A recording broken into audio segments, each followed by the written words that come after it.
Depuis des années, le Pérou vit au bord de l'explosion.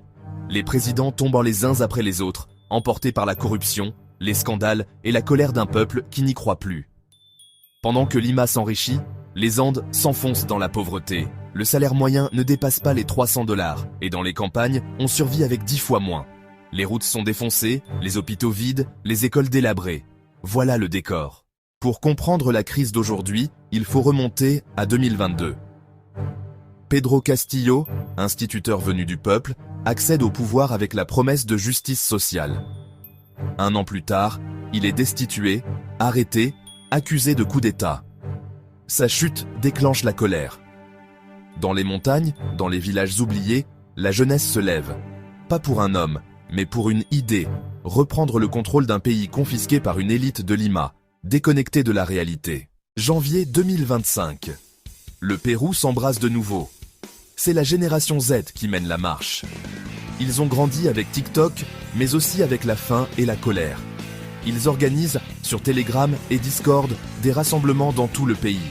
Cusco, Arequipa, Puno, Ayacucho. Le mot d'ordre, El futuro no se hereda, se conquista. Le futur ne se reçoit pas, il se prend. Les étudiants descendent dans la rue, les paysans bloquent les routes, les travailleurs quittent les mines. Leur cri est simple. Queremos vivir con dignidad. De la dignité, de la justice, une vie décente. Mais l'État répond avec des balles, gaz, répression, silence officiel. Les vidéos tournées par les manifestants inondent le web.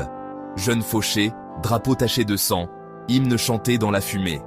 Pendant ce temps, la présidente Dina Boluarte parle de stabilité et de croissance devant des caméras étrangères.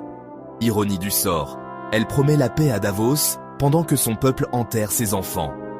Les journaux locaux évoquent une 50aine de morts, les ONG en comptent 2 fois plus. Les universités ferment, les routes sont coupées, l'économie s'arrête. Mais pour la jeunesse, plus rien ne compte.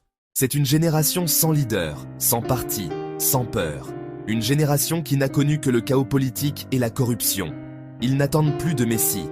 Ils veulent reconstruire le pays, à main nue. Le pouvoir parle d'un complot étranger, d'agitateurs payés. Mais ce n'est pas un complot, c'est un cri. Quand les jeunes n'ont plus de futur, ils fabriquent leur révolution. Voilà le Pérou de 2025. Un pays fracturé, fatigué, mais vivant. Sous la poussière et les larmes, une génération est en train de naître. Elle ne demande pas des privilèges, elle exige le droit d'exister.